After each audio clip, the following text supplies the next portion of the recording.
Tuesday, March 25th. So Mother Jones has a report out today about violent threats against members of Congress that spiked during the confirmation process of Donald Trump's nominees.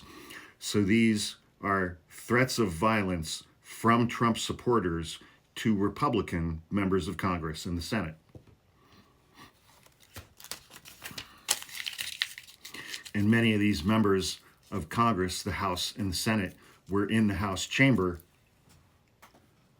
on January 6th, 2021, when these goons came for them in person. When Iowa Senator Joni Ernst went from a likely no on confirming Pete Hegseth to become defense secretary to an easy yes, the switch was attributed to political pressure from Trump and his allies. That pressure was intense. There were cries of disloyalty from MAGA media, threats to primary Ernst, who is up for re-election in 2 years, and hundreds of thousands spent in ads to flood her home state. Elon Musk, the world's richest man and the financial brawn behind MAGA swarm, promised to fund a primary challenger for her. So she sold out her country so she wouldn't lose her job. I mean, that's reality. But lurking in the background remained the question of whether it wasn't just threats of political retribution that steered Ernst and other GOP senators who weighed voting against Hegseth and other controversial Trump cabinet nominees, but also threats of violence. How much were they scared for their political lives, and how much were they scared for their actual lives? As it turns out, threats of violence against members of Congress rose in January and February, at the same time that Trump and his allies were strong-arming lawmakers over confirmations.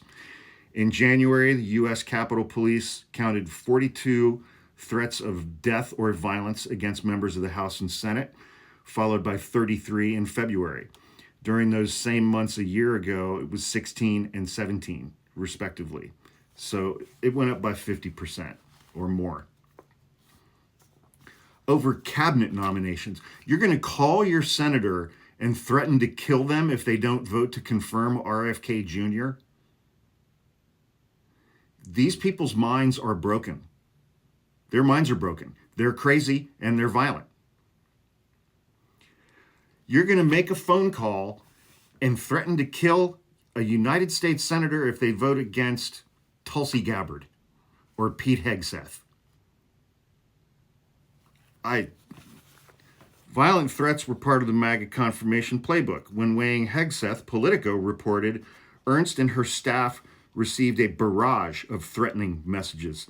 Some people reached out to her family members. Journalists reporting on damaging allegations about Hegseth also got death threats. Trump and Hegseth allies on the outside started going after reporters who covered the accusations, many of whom received death threats and had to receive extra security.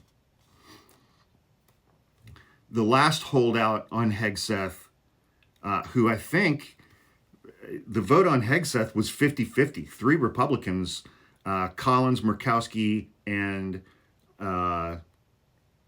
Mitch McConnell, voted against him. So it was a 50-50 split, and J.D. Vance had to come cast a tie-breaking vote.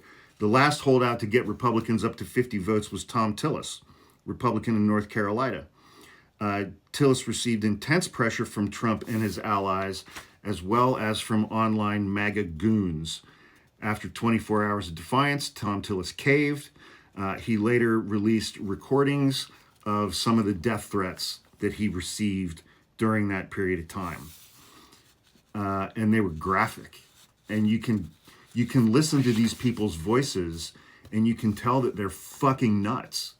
They're absolutely insane and crazy and violent. This is my promise, Tillis said recently. Anybody that communicates a death threat to me, if we catch you, I'm pressing charges. There's no place for that. And I would encourage any other members to do the same thing.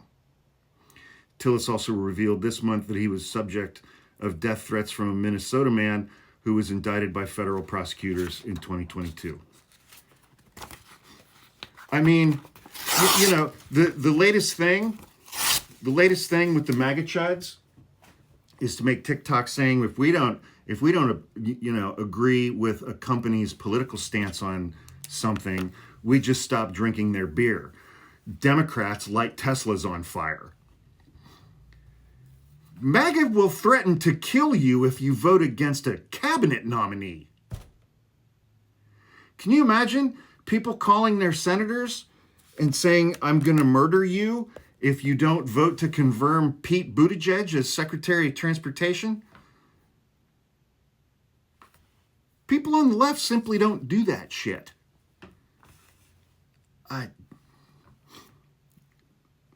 These people are dangerous and they're fucking crazy. And if you're going to protest at a Tesla dealership this weekend on the 29th, please be careful and please be safe.